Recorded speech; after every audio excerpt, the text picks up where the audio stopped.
Hello friends, आप सभी का हमारे online platform study with GK YouTube channel पर हार्दिक स्वागत है। तो आज की हमारी चर्चा का विषय है भारतीय संविधान एवं राज्य व्यवस्था के अंतर्गत भारत का नियंत्रक एवं महालेखा परीक्षक। भारत का नियंत्रक एवं महालेखा परीक्षक यानी केग सीएजी से संबंधित महत्वपूर्ण सवालों के बारे में, साथ ही महत्वपूर्ण की पॉइंट के बारे में चर्चा करेंगे जो आगामी प्रतियोगी परीक्षाओं की दृष्टि से आपके लिए महत्वपूर्ण है।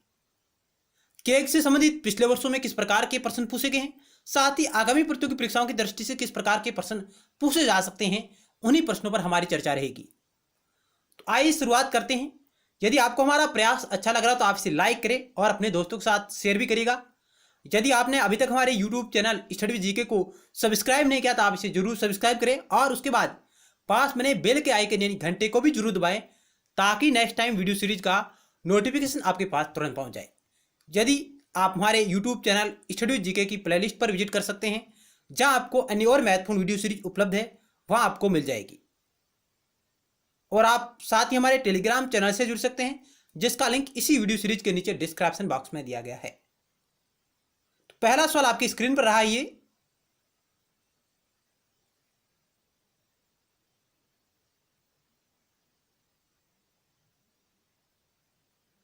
भारत का नियंत्रक एवं महालेखा परीक्षक किसके द्वारा नियुक्त किया जाता है, यानी के की नियुक्ति कौन करता है? संसद करती है, राष्ट्रपति करता है, प्रधानमंत्री करता है, योजना आयोग करता है। चार ऑप्शन आपके समक्ष है, आप अपने आंसर को गैस करेगा। इस वीडियो सीरीज के अंतर्गत हम टोटल 25 प्रश्नों के बारे में चर्चा करेंगे। ध्यान रखिएगा, जो केग से संबंधित है।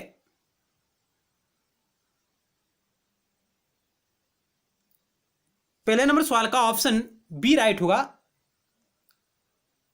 यानी सीएजी के की नियुक्ति कौन करता है? तो इसकी नियुक्ति राष्ट्रपति द्वारा होती है। भारत का राष्ट्रपति है जो सीएजी की नियुक्ति करता है। आर्टिकल 148 नियुक्ति के प्रावधान करता है। भारतीय संविधान का अनुच्छेद 148 नियुक्ति, शपथ और सेवा शर्तों का उल्लेख करता है। कहने का मतलब यह है कि भारत का नियंत्रक एवं महालेखा परीक्षक जिसकी नियुक्ति राष्ट्रपति द्वारा की जाती है आर्टिकल 148 के माध्यम से। और केग से संबंधित कौन से आर्टिकल है? तो आप कह सकते हैं 148 से लेकर 151 तक जो आर्टिकल है वो केग के बारे में वर्णन करते हैं। भारतीय संविधान का आर्टिकल 148 से 151 तक केग से संबंधित है, जिनमें आर्टिकल 148 इसकी नियुक्ति का प्रावधान करता है, साथ ही इसमें वो शपथ का प्रावधान है और इसकी सेवा शर्तें उनका भी प्रावधान इसी आर्टिकल के अंतर्गत है। चलते हैं नेक्स्ट सवाल की ओर।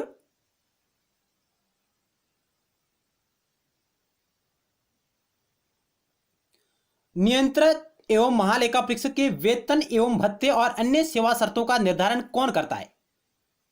जो भारत का नियंत्रक एवं महालेखा परीक्षक है उसके वेतन, भत्ते और अन्य जो सेवा शर्तें हैं उनका निर्धारण कौन करेगा? क्या प्रधानमंत्री करेगा, क्या वित्त मंत्री करेगा, क्या संसद करेगी, क्या राष्ट्रपति करेगा? क्या होगा इस सवाल का राइट आंसर? आप गैस करें।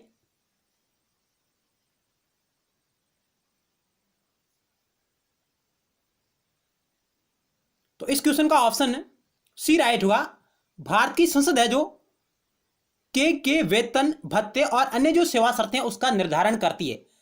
आर्टिकल 148 इसके बारे में वर्णन करता है कि जो केग से संबंधित वेतन है, भत्ते हैं, अन्य सेवा शर्तें हैं उनका निर्धारण है जो भारतीय संसद करेगी। और केग का जो वेतन है वो भारत की संचित निधि से दिया जाता है। भारत की संचित निधि से केग का वेतन आहरित होता है, जिस पर संसद के किसी भी सदन में मतदान नहीं हो सकता है। और केग का वेतन कितना है? तो इसका जो वेतन है सर्वोच्च न्यायालय के न्यायाधीश के समान होता है। भारत के सर्वोच्च न्यायालय के न्यायाधीश के समान इसका वेतन होता है और इसका वर्तमान वेतन है 2.5 लाख।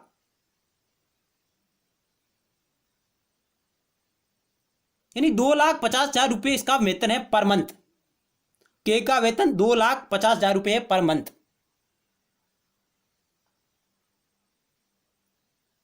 चलते हैं नेक्स्ट क्वेश्चन की ओर।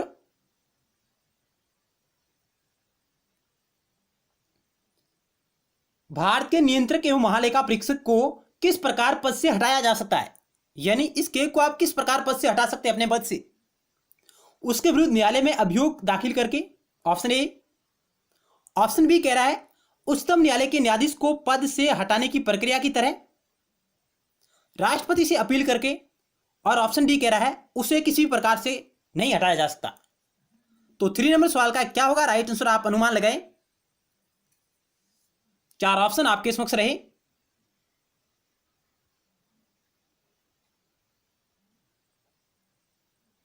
थ्री नंबर सवाल का ऑप्शन बी राइट होगा। यदि आप भारत के नियंत्रक एवं महालेखा परीक्षक, जिसे शॉर्टकट में अपन केक कहते हैं, इसको यदि आप पद से हटाना चाहते हो तो वो इसका आधार और प्रक्रिया रहेगी वो रहेगी उच्चतम न्यायालय के न्यायाधीश को पद से हटाने की जो प्रक्रिया है वही प्रक्रिया इस केक के ऊपर लागू होगी। ऑप्शन बी इस क्वेश्चन का राइट आंसर होगा, यानी महाभियोग प्रक्रिया के द्वारा आप इसे हटा सकते हैं। चलते हैं नेक्स्ट सवाल की ओर। आपकी स्क्रीन पर रहा ये।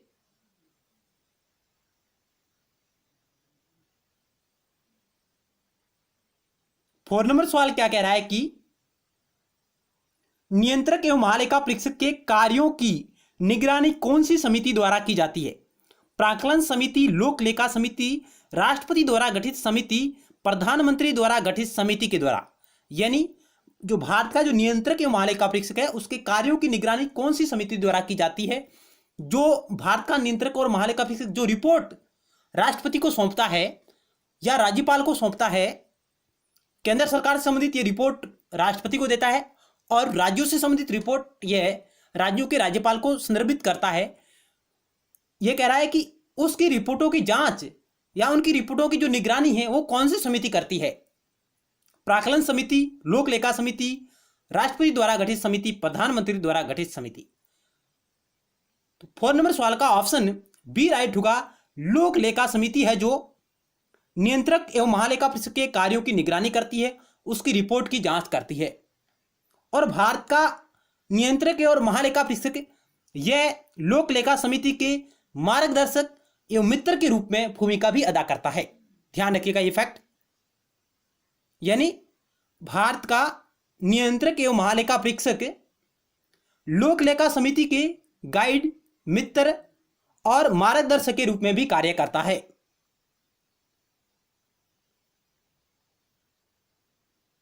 और लोक लेखा समिति एक प्रकार की वित्तीय समिति है, प्राक्कलन समिति भी एक प्रकार की वित्तीय समिति है और सार्वजनिक उपक्रम समिति भी एक प्रकार की वित्तीय समिति है। लोक लेखा समिति में टोटल 22 मेंबर होते हैं, जिनमें से 15 होते हैं लोकसभा से और 7 होते हैं राज्यसभा से। ध्यान रखिएगा। चलते हैं नेक्स्ट सवाल की ओर।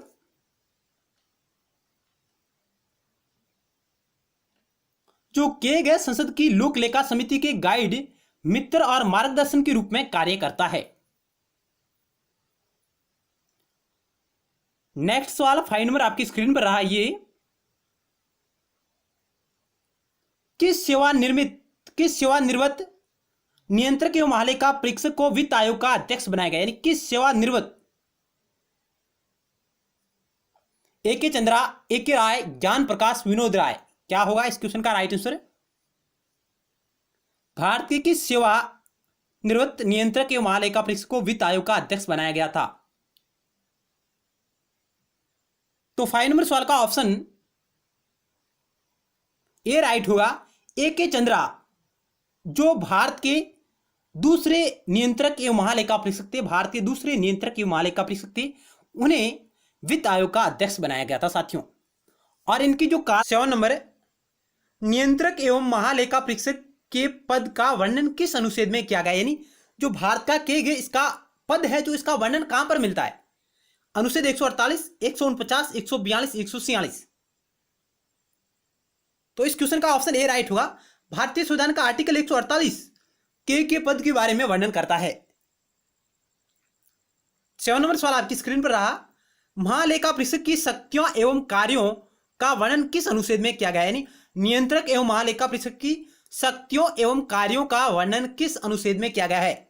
आर्टिकल 150, 151, 149, 148। क्या होगा इस क्वेश्चन का राइट आंसर? आप चयन करें। के की शक्तियों और कार्यों का वर्णन किस आर्टिकल में है?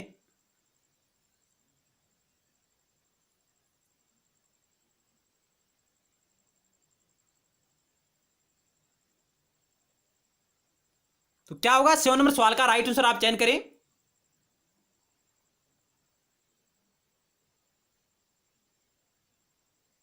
ऑप्शन सी राइट होगा। भारतीय संविधान का आर्टिकल 149 है जो के की शक्तियों, कर्तव्यों और कार्यों का वर्णन करता है,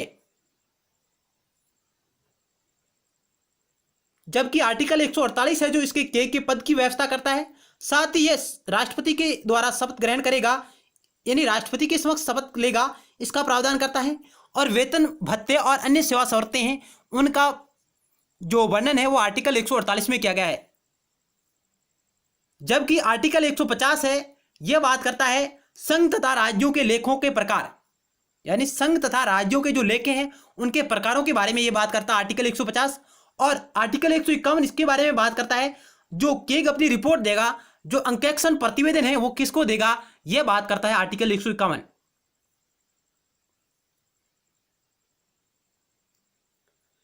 नेक्स्ट सवाल आपकी स्क्रीन पर रहा 8 नंबर।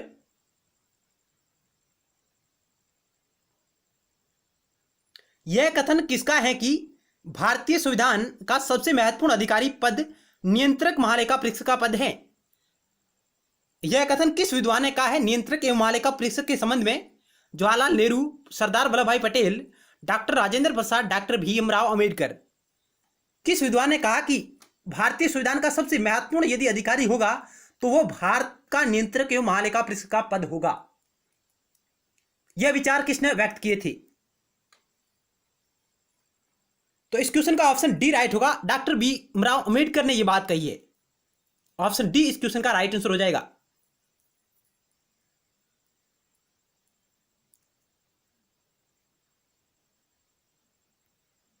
बी आर अंबेडकर ने कहा कि नियंत्रक एवं महालेखा परीक्षक भारतीय संविधान के तहत सबसे महत्वपूर्ण अधिकारी होगा। यह इन्होंने क्यों कहा था? क्योंकि इन्होंने कहा कि लोक वित्त का रक्षक है, देश की संपूर्ण वित्तीय व्यवस्था का नियंत्रक भी है। केंद्र और राज्य स्तर पर देश की संपूर्ण वित्तीय व्यवस्था का नियंत्रक और लोक वित्त का, सार्वजनिक वित्त का यह रक्षक माना जाता है, क्योंकि केग लोकतांत्रिक व्यवस्था में भारत सरकार के रक्षकों में से एक माना जाता है। इन लोकतांत्रिक व्यवस्था में भारत सरकार के जो रक्षक हैं उनमें से ये एक हैं। और उसमें और कौन कौन शामिल है? तो उच्चतम न्यायालय, निर्वाचन आयोग और संघ लोक सेवा आयोग है जो लोकतांत्रिक व्यवस्था में जो रक्षक है, उन्हीं में भी केग उनमें से एक है। ये बात भीमराव अंबेडकर ने कही है। बी आर अंबेडकर ने यह बात अपने शब्दों में उन्होंने व्यक्त की थी कि नियंत्रक एवं महालेखा परीक्षक भारतीय संविधान के तहत सबसे महत्वपूर्ण अधिकारी होगा, क्योंकि यह लोक वित्त का रक्षक होने के साथ साथ देश की संपूर्ण वित्तीय व्यवस्था का नियंत्रक होता है। चलते हैं नेक्स्ट सवाल की ओर।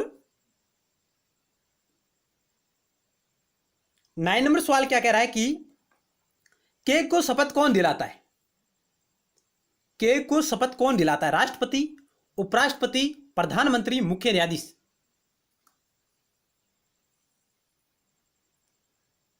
इस सवाल का ऑप्शन ए राइट होगा। केग को शपथ है जो राष्ट्रपति के दिलाता है। राष्ट्रपति के समक्ष यह अपनी शपथ ग्रहण करता है भारत का केग, और राष्ट्रपति के द्वारा ही इसकी नियुक्ति की जाती है। आर्टिकल 148 के पद, शपथ, वेतन भत्ते, सेवा शर्तों के बारे में वर्णन करता है। यानी के किसके समक्ष शपथ लेगा? तो भारत के राष्ट्रपति के समक्ष शपथ लेगा, आर्टिकल 148 कहता है। और केग अपना त्यागपत्र किसको देता है? नियुक्ति तो राष्ट्रपति के द्वारा की जाती है, लेकिन यह अपना त्यागपत्र किसे देगा? ऑप्शन डी राइट होगा, राष्ट्रपति को। यानी केग की नियुक्ति भी राष्ट्रपति करेगा, शपथ भी राष्ट्रपति दिलाएगा और त्यागपत्र भी राष्ट्रपति को देगा ये केग। ऑप्शन डी इस क्वेश्चन का राइट आंसर है।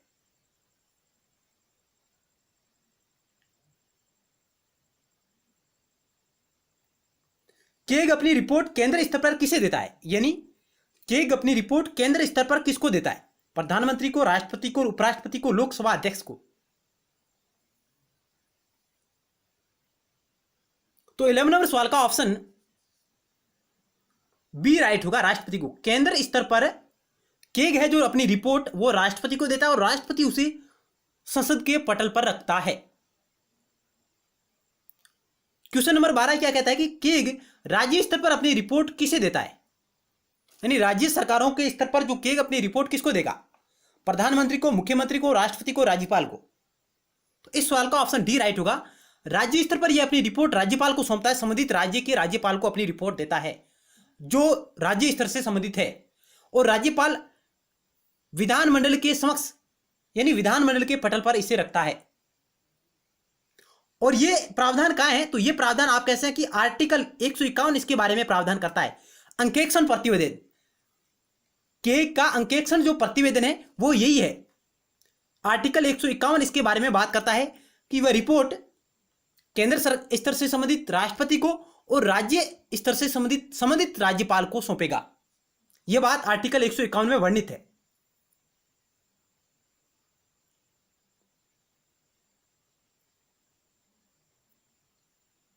चलते हैं नेक्स्ट सवाल की ओर। आप विस्तार से देख सकते हैं। अनुच्छेद 151 अंकेक्षण प्रतिवेदन के बारे में बात करता है, यानी रिपोर्ट किसको देगा उसके बारे में बात करता है।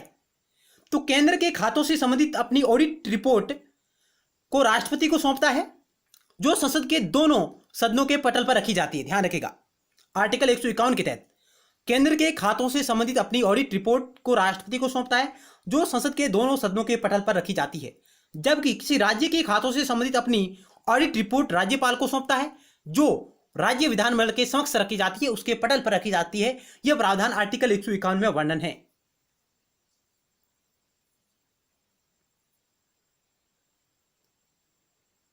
चलते हैं नेक्स्ट सवाल की ओर। आपकी स्क्रीन पर रहा ये, किस अधिनियम के तहत केक को सरकारी नियंत्रण से मुक्त कर उसे संवैधानिक दर्जा दिया गया? यानी किस अधिनियम के तहत केक को सरकारी नियंत्रण से मुक्त करके उसे वैधानिक दर्जा दिया गया? भारत सरकार अधिनियम 1935, भारत सरकार अधिनियम 1919, भारत सरकार अधिनियम 1947, भारत सरकार अधिनियम 1956। क्या होगा इस सवाल का राइट आंसर? आप चयन करें।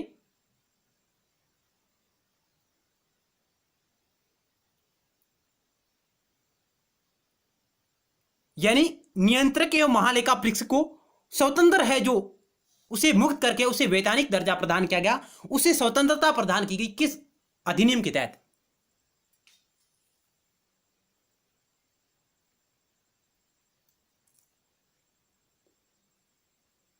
ऑप्शन 2 राइट होगा। भारत सरकार अधिनियम 1919 के तहत के को सरकारी नियंत्रण से मुक्त करके उसे वैधानिक दर्जा दिया गया था। ऑप्शन 2 आपका राइट आंसर होगा।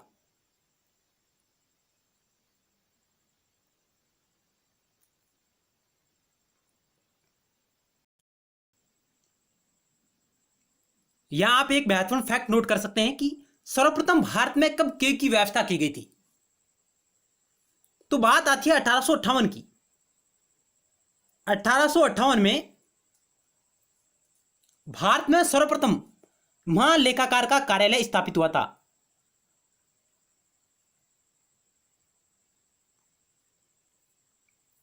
1858 में भारत में सर्वप्रथम महालेखाकार का कार्यालय स्थापित किया गया था। जबकि 1860 में ब्रिटिश भारत का पहला ऑडिटर जनरल नियुक्त किया गया था एडवर्ड डर्मट को। यानी 1860 में ब्रिटिश भारत का पहला ऑडिटर जनरल नियुक्त हुआ था एडवर्ड डर्मट।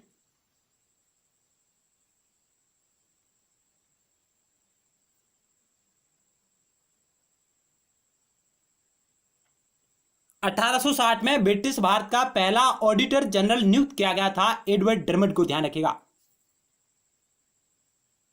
और जो कार्यालय स्थापित हुआ था 1858 में महालेखाकार का। चलते हैं नेक्स्ट सवाल की ओर। नेक्स्ट सवाल 14 नंबर आपकी स्क्रीन पर रहा। के का कार्यकाल कितना होता है? 5 वर्ष, 6 वर्ष, 4 वर्ष, अनिश्चित।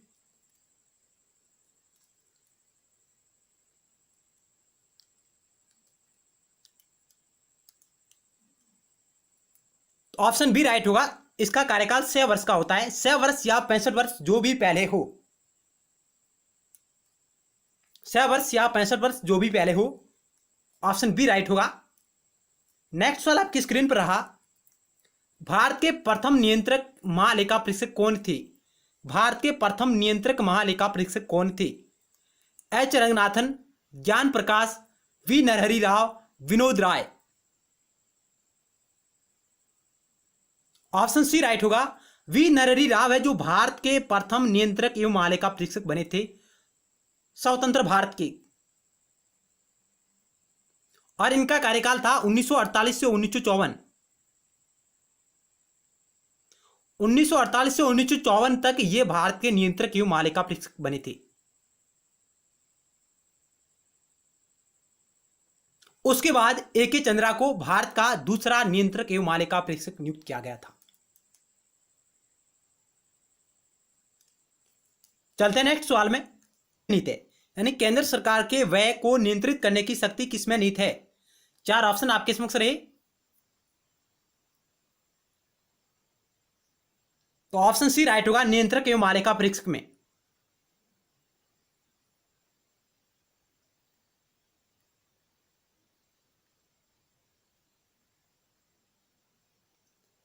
निम्नलिखित में से वह कौन सा अधिकारी है जो भारत सरकार के वित्तीय लेन देनों में लेखाकरण के लिए जिम्मेदार है? अकाउंटिंग, वित्त सचिव, नियंत्रक एवं महालेखा परीक्षक, महालेखा नियंत्रक, अध्यक्ष वित्त आयोग का।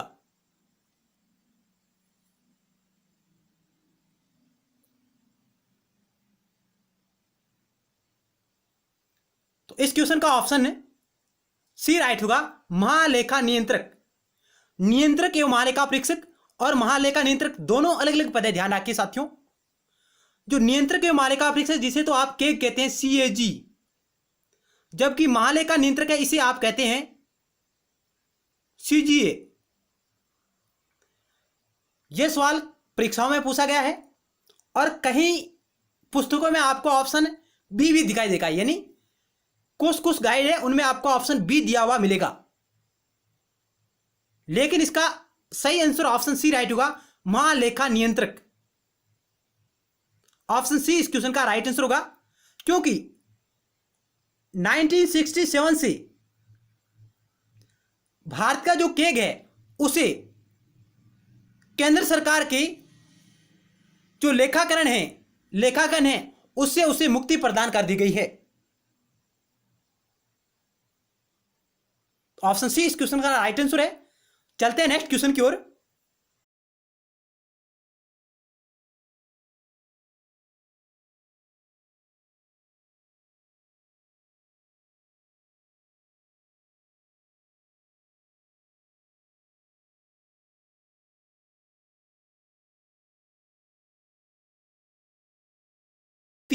राष्ट्रपति के द्वारा की जाती है, अपने पद से उसे हटाया जा सकता है।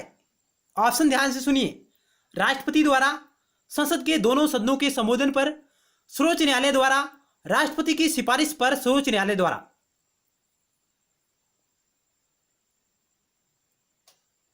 इस सवाल का ऑप्शन बी राइट होगा, संसद के दोनों सदनों द्वारा जो महाभियोग प्रक्रिया है उसी के आधार पर नियंत्रक एवं महालेखा परीक्षक को हटाया जाएगा।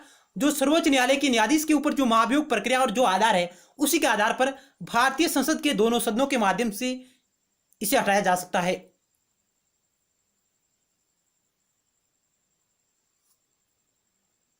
नेक्स्ट सवाल आपकी स्क्रीन पर रहा, निम्नलिखित में से किसके द्वारा भारत के नियंत्रक एवं महालेखा परीक्षक के पद का सृजन किया गया? यानी जो केग है इसका पद का सृजन किसने किया है? क्या यह पद संसदीय अधिनियम द्वारा हुआ है? क्या संविधान द्वारा किया गया है? क्या मंत्रिमंडल के एक संकल्प द्वारा हुआ है? इनमें से कोई नहीं।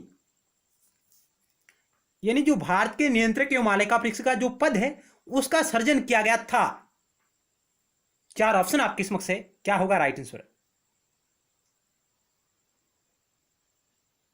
ऑप्शन बी राइट होगा, संविधान द्वारा किया गया है, क्योंकि जो के का जो पद है वो एक संवैधानिक पद है जिसका वर्णन भारतीय संविधान के आर्टिकल 148 में है, और भारतीय संविधान के आर्टिकल 148 से 151 तक इसके बारे में वर्णन मिलता है।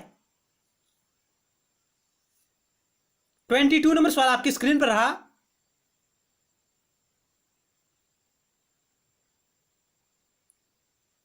निम्नलिखित तत्वों में से कौन सा एक भारत के नियंत्रक एवं महालेखा परीक्षक द्वारा पालन नहीं किया जाता है?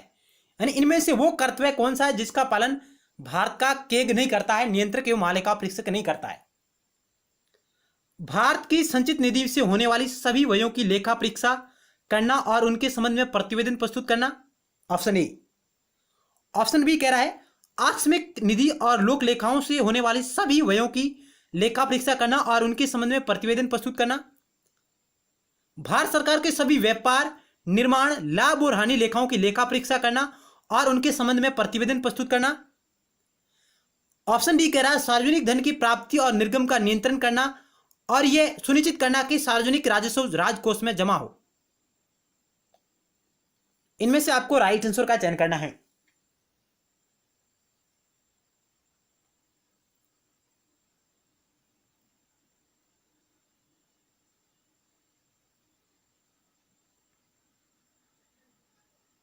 ऑप्शन डी इस क्वेश्चन का राइट आंसर होगा, जो भारत के नियंत्रक एवं मालिका इसका एक कर्तव्य नहीं है।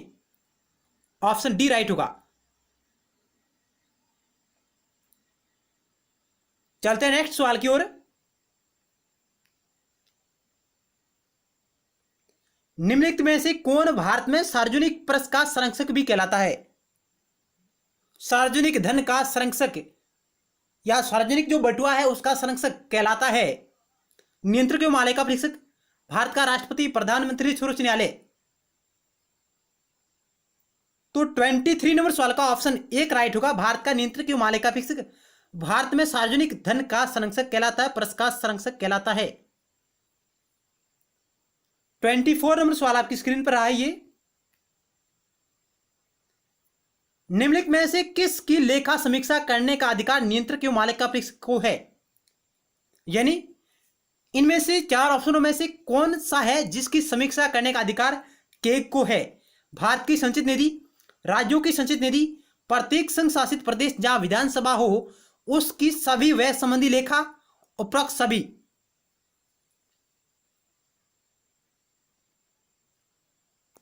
तो इस सवाल का ऑप्शन 4 राइट होगा, उपरोक्त सभी। यानी जो भारत का नियंत्रक और महालेखा परीक्षक है वह भारत की संचित निधि, राज्य की संचित निधि, प्रत्येक संघ शासित प्रदेश जहां विधानसभा उसकी सभी व्यय संबंधी लेखों की समीक्षा करने का अधिकार रखता है।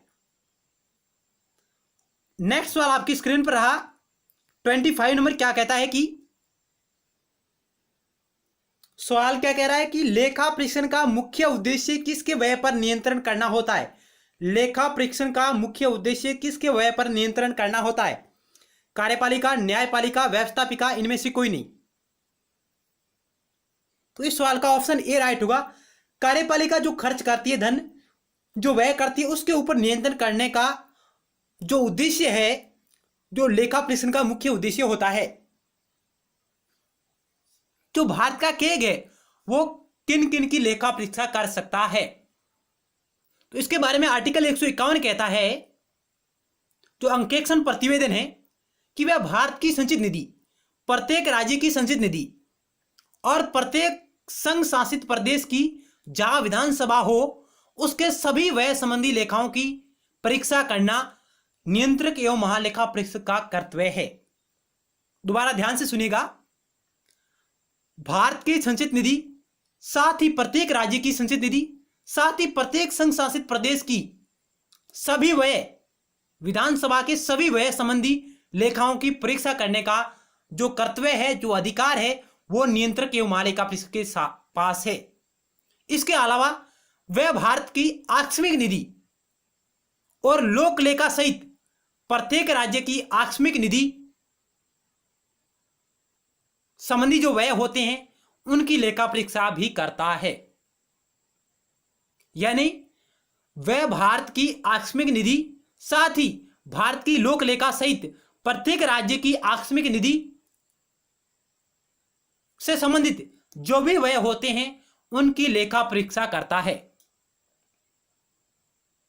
और वह राष्ट्रपति और राज्यपाल की परामर्श पर किसी स्थानीय संस्थाओं की भी लेखा परीक्षा कर सकता है। यह महत्वपूर्ण पॉइंट है कि वह भारत के राष्ट्रपति या राज्यपाल की सिफारिश पर किसी स्थानीय निकायों की भी लेखा परीक्षा कर सकता है।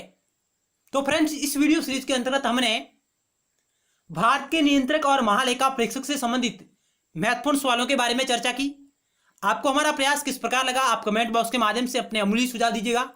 यदि आपको किसी प्रश्न पर संदेह है, किसी उत्तर पर संदेह है, यदि आप उसे चैलेंज करना चाहते हैं तो आप ऑथेंटिक रेफरेंस के साथ कमेंट बॉक्स के माध्यम से प्रश्न को चैलेंज कर सकते हैं, उसके ऊपर गौर किया जाएगा। धन्यवाद, मिलते हैं नेक्स्ट टाइम एक नए टॉपिक के साथ।